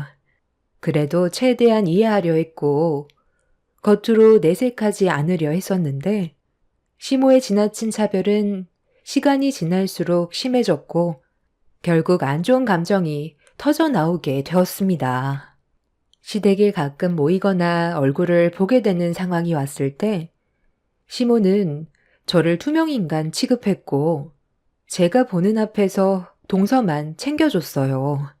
식사를 할 때도 맛있는 음식은 동서에게 밀어주는 등 식구들이 보는 앞에서 대놓고 반찬을 올려주시는 모습을 보게 된 남편이 시부모님 앞에서 젓가락을 강하게 내려놨어요. 지금 뭐 하시는 거예요? 저번에도 제가 말씀드리지 않았어요? 가족들이 보는 앞에서 상처 줄 수 있는 행동은 최대한 삼가해달라고 했었잖아요. 작은 며느리 좀 봐봐라. 비쩍 말라선 아이를 낳을 수나 있겠어? 최대한 건강 음식 챙겨 먹어야 뱃속에 있는 아이도 건강한 거야. 큰 며느리야. 이번이 처음 임신도 아니고 둘째에다가 이제 얼마 안 있음 출산이라 지금 먹어봤자 애 살만 찌워서 밖으로 꺼내는 게 힘들어질지도 모른다. 막 딸 땐 음식 조절해야 되는 거 모르니? 그래야 출산할 때 어렵지 않게 아이를 빼낼 수 있지. 자연분만 할 거라면서 별것도 아닌 걸로 식사 분위기 망쳐야 되겠어? 너희들 다 먹었으면 그만 일어나거라. 우리 작은 며느리는 임신 초기라 최대한 스트레스 받지 않아야 되는데 너희들 때문에 먹다 체하겠다. 그런 눈빛으로 바라보면 음식이 넘어가겠어? 제가 오죽하면 이러겠어요. 엄마가 지금 일부러 이 사람과 재수씨 대놓고 차별하고 있잖아요. 지금도 봐봐요. 이 사람이 메인 요리에 젓가락 가져가니까 재수씨 앞으로 밀었잖아요. 저만 봤어요? 가족들 전부 다 보고 있었는데 이런 행동들이 차별이 아니면 뭐예요? 음식 그거 조금 먹는다고 뱃속에 있는 아이가 살이 찌는 것도 아니고 지금 이 사람 몸을 좀 봐봐요. 막달인데 배만 나왔지 재수씨보다 말랐다고요. 제가 봤을 때 재수씨야말로 살을 빼야 되겠는데요. 형, 지금 그게 무슨 말이야? 이 사람이 뭐 어때서 살을 빼야 된다는 건데? 임신 초기에 그런 말 상당히 거슬리는 거 알아? 아무리 형이라 해도 말에 가시가 있으면 나도 좋게 넘어가지 못한다고. 우리 엄마가 차별을 하는 게 아니라 형수님이 그동안 우리 엄마한테 못했겠지. 그러니까 눈치 주는 거 아니겠어? 너 임마 지금 말 다 했냐? 너희 형수가 어머니 집에 오면 쉬는 거 봤어? 어머니가 시키는 일 군소리 않고 다 하고 있는데 재수씨는 옆에서 뭘 했는데? 어머니만 믿고 손가락 하나 까딱하지 않고 있었잖아. 사람이 어느 정도 적당히 해야지. 가만히 있으니까 우리가 우스워 보여? 저희 먼저 일어나 볼게요. 그래, 잘 생각했다. 우리 작은 며느리 먹다 체할 뻔했는데 너희들이 알아서 사라져 준다니까. 내 속이 다 후련하다. 당신도 앞으로 내 허락 없이 먼저 행동하지 마. 이런 일이 생기게 될까봐 애들 안 부른 건데 계속 자리를 같이 해야 된다고 하는 바람에 서로 얼굴만 붉히게 됐잖아. 사람이 말이야? 안 하던 짓을 하고 그래? 그럼 큰애들만 빼놓고 밥이 목구멍으로 넘어가겠어? 이왕 자리 만드는 거 같이 하면 좋으니까 내가 직접 부른 건데 그것도 당신 허락을 받아야 되는 거야? 이 많은 음식 누가 했어? 당신이 한 거 아니잖아. 내가 작은 며느리를 위해서 만든 음식들이야. 불청객은 큰애들이라고. 당신이 이 자리에 부르지만 않았어도 이렇게 얼굴 붉힐 일 없었을 테고 분위기 좋은 식사가 가능했었을 텐데 나랑 상의 한마디도 없이 행동한 당신 때문에 일이 이렇게까지 커진 거야. 어머님, 저 너무 눈치가 보여서 일단 방으로 들어가 있으면 안 될까요? 임신 초기라 속도 미식거리고 지금은 안정을 취해야 되는 시기인데 이 자리가 너무 불편해요. 저를 바라보는 시선이 따가워서 밥 한 숟갈 뜨기 힘드니까 상황 정리되면 그때 다시 식사할게요. 처음 임신해서 어머님이 각별히 신경을 써주시는데 형님과 아주버님이 이런 걸로 집안 분위기를 악화시킬 거라곤 정말 상상도 못했어요. 아버님도 실망이에요. 어머님이 부르지 않았던 건 다 이유가 있는 건데 결국 이런 기분으로 음식은 입에 대지도 못하고 다 식어버렸잖아요. 정말 생각이 없으시네요. 지금 이 문제는 어머님한테만 문제가 있는 게 아니라 동서한테도 문제가 있다는 거 몰라? 임신한 걸로 뭐라고 하는 게 아니잖아. 동서가 하는 행동을 봐봐. 어머님 옆에 찰싹 붙어서 손가락 하나 까딱하지 않는데 그런 모습이 좋게 보이겠어? 그래, 그것까지는 내가 100번 양보할 수 있어. 동서보다 며느리로 들어온 지 더 오래됐으니까 이해하고 넘어갈 수 있지만 아무리 개념이 없어도 그렇지. 동서의 일을 내가 대신 해주는 건 너무했다고 생각되지 않아? 어머님이 잘못된 건 바로 잡아야 주셔야 되는데 동서가 상전도 아니고 임신 초기라는 이유 하나만으로 저에게 온갖 잡일은 다 시켰잖아요. 그럼 네가 작은 며느리와 급이 같니? 얘는 석사 학위를 취득해서 대기업에서 일하고 있는데 너는 고작 쥐구멍만한 곳에서 직원도 몇 명 없는 회사에 다니고 있잖아. 그러니 주는 용돈에서부터가 차이가 나는데 내가 차별 안 하게 생겼어? 우리 작은 며느리 임신 초기에 몸 잘 챙기라고 15만 원짜리 여복쟁만 사서 먹이를 했는데 예정도 없는 너희들이 왔으면 눈치껏 알아서 젓가락을 피해 먹던 해야지. 식사가 시작되자마자 작은 며느리 주려고 만든 음식에 젓가락이 가면 내가 기분이 좋겠어? 그렇게 눈치가 없어서 사회생활은 어떻게 하니? 급에 맞게 처먹거라. 네 주제에 고급 음식인 어복쟁반이 가당키나 하니? 능력 없는 너를 며느리로 들인 것도 마음에 안 드는데 거기에다가 둘째는 아들 손자도 아닌 딸이면 내 속이 어떻겠어? 돈이라도 잘 벌었으면 말을 안 하지. 남편은 더 이상 듣고 싶지 않다면서 다시는 찾아오지 않겠다며 저를 데리고 시댁에서 뛰쳐나왔어요. 그날 너무 서러워서 시댁에서 나오자마자 결국 눈물을 터뜨렸습니다. 그래도 동서가 들어오기 전까지만 해도 시모가 이렇게까지 저에게 막대한 적은 없었는데 그건 어쩔 수 없이 아쉬우니까 저를 최대한 이용해 먹으려고 시모의 성격을 숨기고 있던 거였죠. 시모가 동서를 워낙 잘 챙겨주다 보니 믿는 구석이 있어서 동서도 저를 무시하게 된 거였고 이런 상황들이 저에겐 너무 큰 아픔이라 더는 얼굴을 마주하고 싶은 생각이 없었습니다.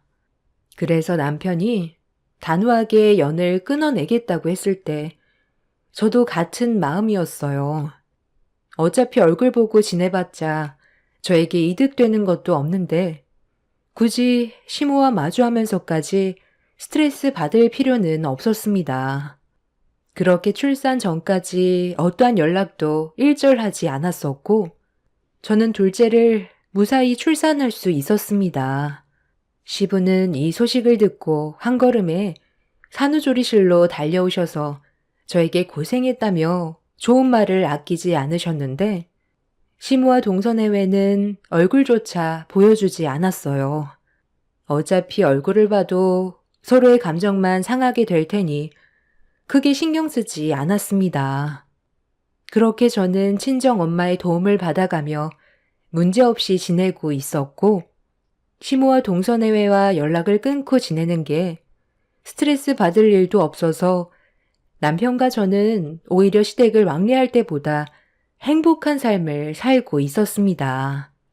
그런데 저희가 먼저 시모에게 굽히고 들어가지 않는 시간이 점점 오래되자 어느 날 갑자기 시모가 집으로 찾아왔어요. 그때가 저희 가족이 저녁 먹을 시간이었는데 엄마가 육아를 도와주고 계셨기 때문에 시모와 엄마가 얼굴을 마주하게 됐었죠. 제가 상처를 받아 연락을 끊었다는 걸 엄마도 알고 있었기 때문에 분위기는 상당히 안 좋게 흘러갔고 엄마는 왜 왔는지 물어보셨습니다. 사돈 오셨어요? 급한 일 때문에 오신 건가요?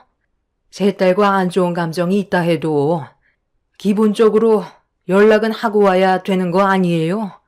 지금 한창 저녁 준비하고 있었거든요. 사돈이 계신 줄 몰랐는데 며느리 도와주고 있었나 보군요. 저도 용건만 간단히 하고 갈 생각이었으니 너무 예민하게 반응하지 않으셔도 됩니다. 예, 너 잠깐 좀 나와봐라. 너한테 할 말이 있으니까. 얼굴 좀 보고 얘기하자. 이번에 우리 작은 애가 곧 첫 애를 출산하게 되는데 네가 좀 도와줬으면 좋겠다. 뭐라고요? 어머니는 아직까지 분위기 파악 못 하시는 거예요? 재수 씨가 막달이 될 때까지 저희가 왜 연락 한 통 없었는지 뻔히 알고 있으면서 방금 뭐라고 하셨어요? 도와달라고요? 재수 씨 집안 식구들도 있고 어머니가 옆에서 도와주면 되는 거지.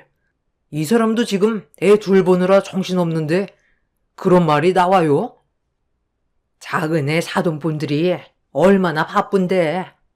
그리고 작은 애가 애 봐주는 대가로 월 300씩 주기로 했는데 남으면 그것도 나눠야 하잖니. 그네 너가 대가 없이 나 좀 도와줘라. 어차피 둘 보나 셋 보나 그게 그거잖아. 나도 요즘 건강이 많이 안 좋아져서 손자가 태어나면 분명 체력적으로 많이 힘들 거다. 오죽했으면 여기까지 찾아왔겠어? 그네 너야 둘째까지 낳았고 애 보는 것도 능숙하니 도와주는데 그게 어려운 건 없을 것 같아 부탁 좀 하려고 왔다. 가족이라는 게 뭐냐? 서로 얼굴을 붉히고 잡아먹을 듯이 싸워도 칼로 물베기나 다름없어. 한번 맺은 인연 평생 꼬리표처럼 따라붙는 게 가족인데 어려울수록 서로 도와야지. 과거에 어떤 일이 있었든 그게 중요한 게 아니다. 앞으로 남은 인생을 어떻게 살아가냐가 중요한 거지. 내가 너한테 죽을 죄를 지은 것도 아닌데 그런 일로 연락 한 통 없었던 너도 문제가 있는 거 아니니? 평생을 얼굴 안 보고 살려고 생각했어? 내가 직접 찾아왔으면 된 거지. 이 자리에서 무릎이라도 꿇길 바라는 거냐? 어머님, 이번에도 동서가 시켰나요? 뭐라고 했길래 여기까지 온 거예요? 대가 없이 도와달라뇨. 300, 400을 주셔도 불가능해요. 그때 분명 말씀드렸죠? 평생 얼굴 안 보고 살고 싶다고요. 어머님이랑 동서가 한 행동들이 죽을 죄보다 더해요. 개도 먹을 땐 안 건든다는데 먹는 걸로 치사하게 차별 두셨잖아요. 제가 받은 상처가 너무 컸기 때문에 지금까지 연락을 하지 않았던 거예요. 그런데 동서 출산이 얼마 남지 않았다고 도움이 필요할 것 같으니까 도와달라고요? 그럼 제가 웃으면서 기분 좋게 동서 아이까지 봐준다고 할 줄 알았어요? 저도 사람이고 감정이 있어요. 그동안 정말 많은 차별이 있었지만 저 막달 때 어머님이 동서 임신 초기라면서 비싼 음식 준비해서 동서 앞으로 밀어줬을 때 너무 큰 상처를 받았다고요. 젓가락 한번 향했다고 제 손을 강하게 내리쳤잖아요. 저는 그때의 기억을 평생 잊지 못할 거예요. 지금도 보세요. 어머님이 얼마나 이기적인 분인지를 보여주고 있잖아요. 말로만 가족이라고 그러지. 제 기분은 생각도 하지 않고 어머님 하고 싶은 대로만 행동하시잖아요. 오늘 보이신 행동은 그동안 저를 어떻게 생각하고 있는지 더욱더 확실하게 보여주셨네요. 평생을 얼굴 안 보면서 살고 싶어요. 그러니 다시는 저희 찾지 마세요. 아시겠어요? 그래, 자존심은 있어가지고 좋게 생각해서 도와주면 서로 관계도 회복되고 하는 거지. 그까짓 일로 아직까지 마음에 담아두고 살고 있었니? 나는 이미 잊어버린 지 오래였는데 네가 그렇게 속 좁은 며느리인지 몰랐다. 이럴 줄 알았으면 결혼하겠다고 인사 왔을 때 머리채 잡아 밖으로 걷어차 버렸어야 했는데.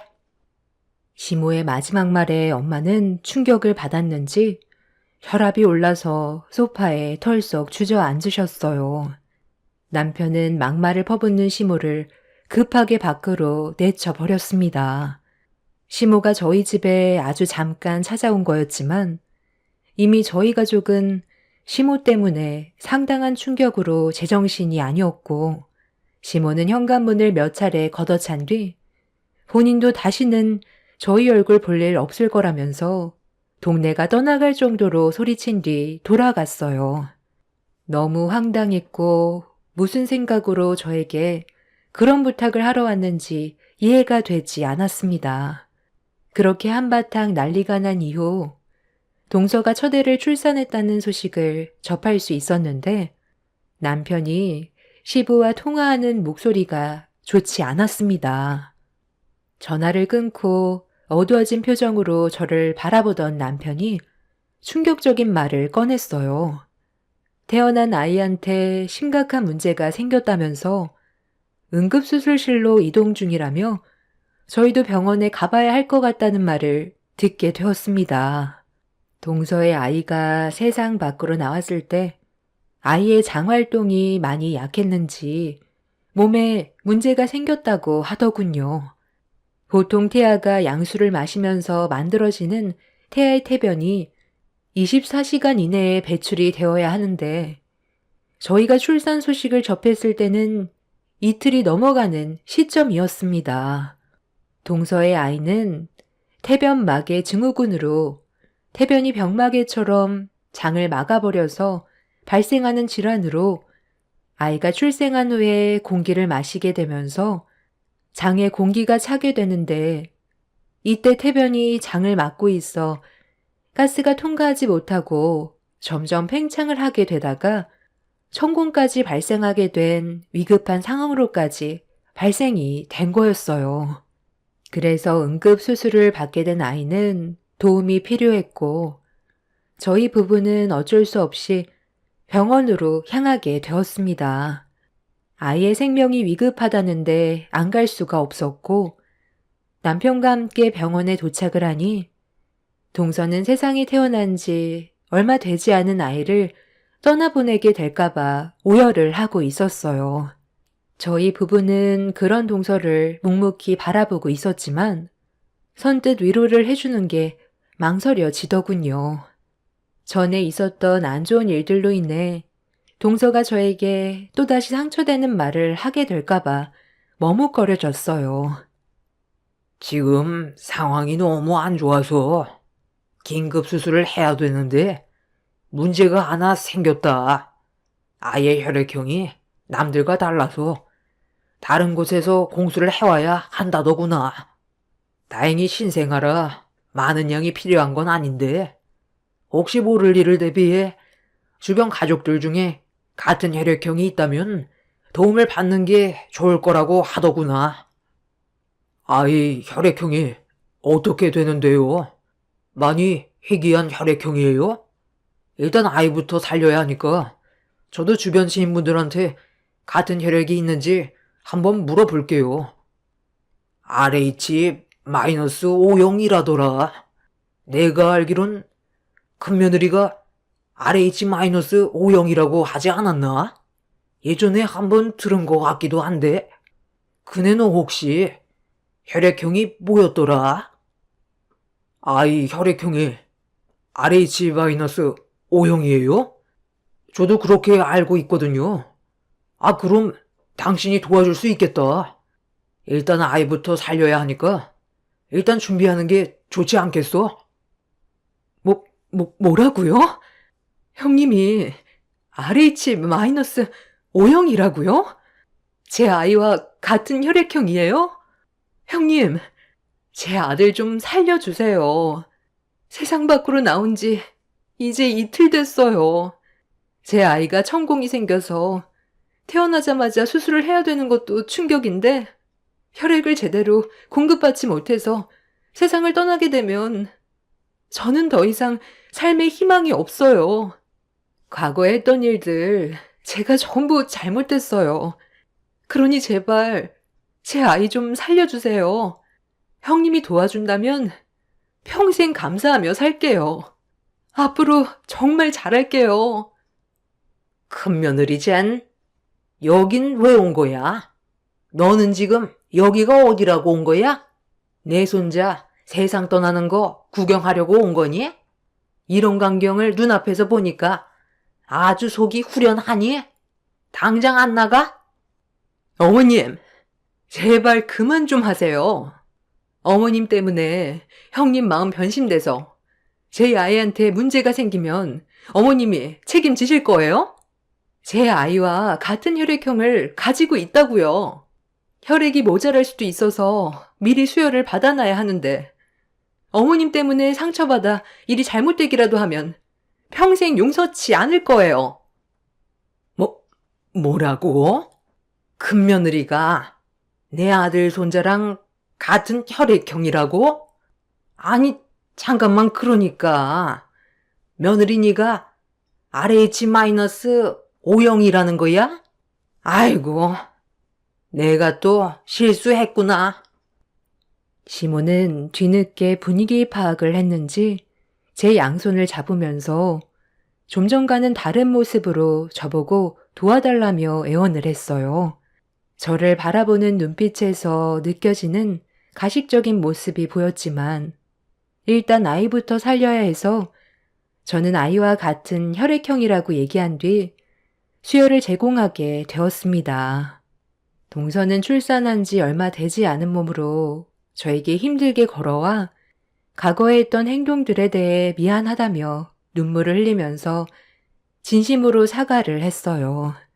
하지만 그런 모습을 지켜보던 시모의 얼굴은 상당히 못마땅해 있었습니다. 제가 RH-O형이라는 사실이 밝혀지자 시모는 일단 급한 불부터 꺼야 한다고 생각해서 저를 건들지 않았지만 눈빛은 예전과 다르지 않았습니다.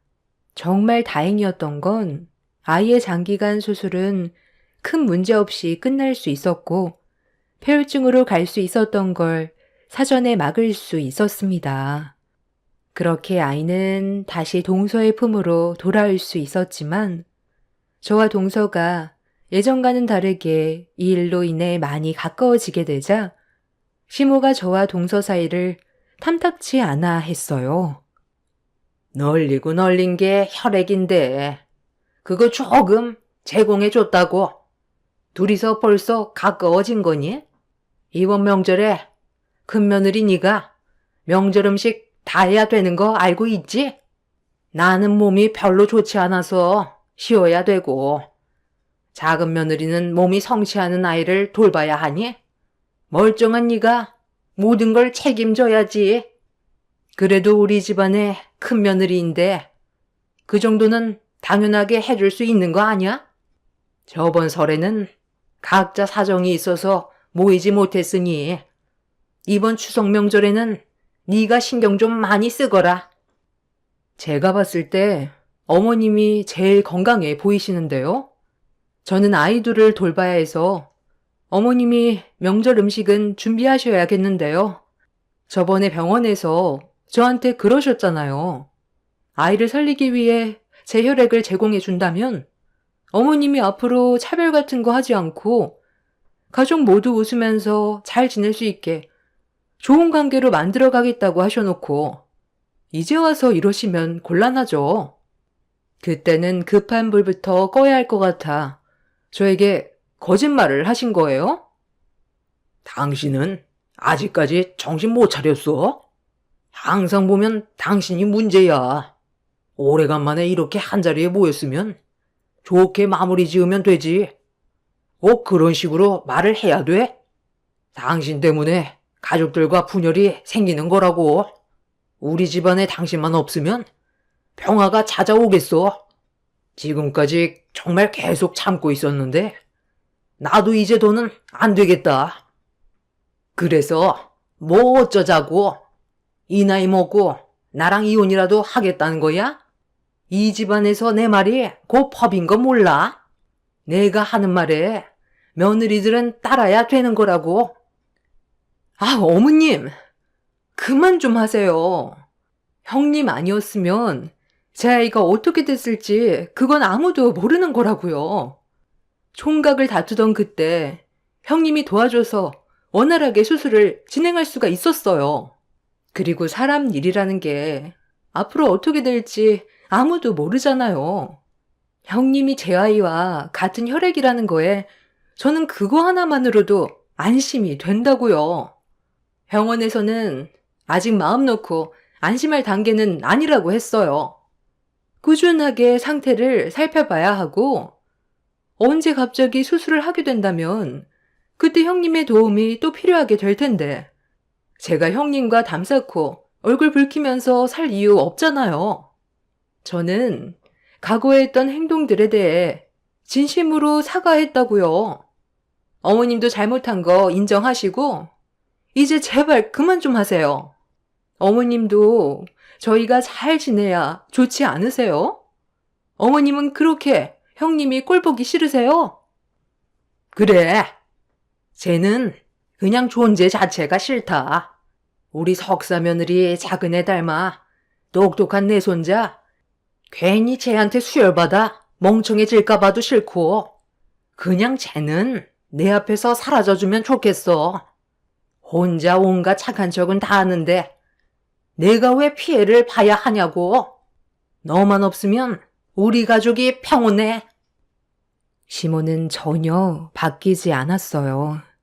오래간만에 모두가 한자리에 모였는데 저를 싫어하는 시모는 자리에서 일어나 제 머리채를 잡으려고 달려들었습니다.